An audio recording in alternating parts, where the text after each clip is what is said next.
सेबी ने ब्रोकर्स के लिए रिसेंटली एक सर्कुलर निकाला है जिसमें उन्होंने यूनिफॉर्म चार्जेस के लिए उनको अप्लाई करने के लिए बोला है। अब इस चीज सबसे बड़ा इम्पैक्ट जो इस चीज से आया कि जो जीरोडा ग्रो या इस तरह के और डिस्काउंट ब्रोकर्स थे वो उनके लिए इट्स गेम चेंजर नाउ। तो सेबी ने पूरा गेम में पलट के रख दिया है। जीरोडा ने अभी अनाउंस किया है कि मैं अपना जीरो ब्रोकर मॉडल खत्म करने वाला हूँ। दे माइट बी चार्जिंग मोर।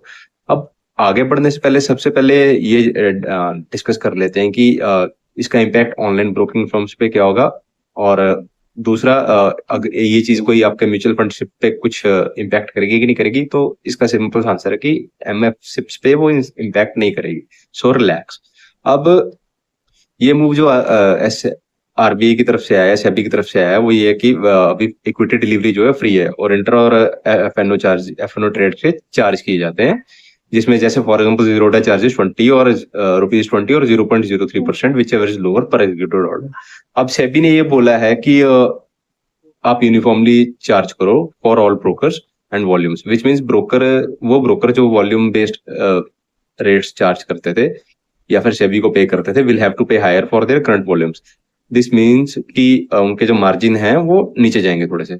अब इससे जीरोडा के लिए क्या चेंज हुआ सबसे बड़ा, जीरोडा ने अपना जो पूरा बिजनेस मॉडल ही था वो low cost discounted rate model establish करके रखा था। और ये तब हुआ था कि जब चार्जेस को प्रोसेस करने के लिए हाई चार्ज किए जाते थे और उसको जीरोडा को जो पोर्शन मिलता था फ्रॉम एनएससी और बीएससी वो ऑर्डर्स प्रोसेस करने के लिए हाई मिलता था। बट ये डिस्काउंट बहुत जल्दी खत्म हो जाएगा जिस हिसाब से गवर्नमेंट बात कर रही है। अब इसका मतलब ये है कि जीरोडा आप जल्दी देखोगे जीरोडा ने कस्टमर से इक्विटी डिलीवरी भी चार्ज करनी शुरू कर दी है और जो already ₹20 flat order model execute कर रहे हैं उसको भी बढ़ाएंगे वो। एंड इससे हमें ये चीज पता लगती है कि जैसे जैसे प्राइसेस बढ़ेंगे तो ट्रेड वॉल्यूम नीचे जाएंगे। लेकिन इन्वेस्टर्स के बीच में ये क्वेश्चन है कि ट्रेड वॉल्यूम नीचे जाएंगे तो ये बुरा नहीं है। सेबी एक्चुअली यही चाहती है कि ऐसा हो, बिकॉज सेबी चेयरमैन ने जो रिसेंटली 2 जुलाई को स्टेटमेंट्स दी हैं उन्होंने यही चाहते हैं कि वो स्पेकुलेटिव ट्रेडिंग को खत्म करें। और इससे समझ में ये आती है कि जो हमारे इंडियन रेगुलेटर्स हैं वो अपने काउंटर पार्ट्स यानी जो बाहर की एक्सचेंजेस हैं या बाहर के रेगुलेटर्स हैं उनसे बहुत वे हेड सोचते हैं ताकि इन्वेस्टर्स को बचाया जा सके। So hats off to SEBI for that. लेकिन ऑन द अदर हैंड अगर ये इन्वेस्टर्स के लिए अच्छा हो रहा तो that is there is a tough time for online discount brokers.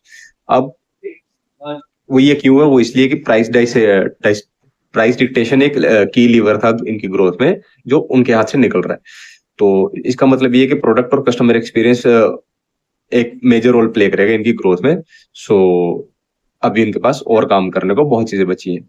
तो अभी क्वेश्चन ये है कि इतना सब कुछ तो हो जाएगा और डिस्काउंट ब्रोकर की ब्रोकरेज चार्जेस चेंज होंगे, सारी चीज वो चार्जेस ज्यादा करने शुरू कर देंगे। तो अब इन सारी चीजों में डिस्काउंट ब्रोकर्स को हेल्प क्या करेगा, तो वो एक ही चीज हेल्प करेगी, that is brand. It means कि शॉर्ट टर्म में जो डिस्ट्रीब्यूशन है उनकी, I am not naming an stock broker, किसी की भी डिस्ट्रीब्यूशन है वो जीतेगी। इन मिड टर्म प्रोडक्ट जीतेगा और लॉन्ग टर्म में हमारी ब्रांड प्रेफरेंस क्या है वो जीतेगी। तो अगर आप किसी कस्टमर का एक प्रॉपरली प्रोडक्ट कैटेगरी में कुछ प्रॉब्लम हल कर रहे हो तो वही आपको बचाएगी रेवेन्यू ऐसे क्राइसिस से और रेवेन्यू ग्रोथ में हेल्प करेगी।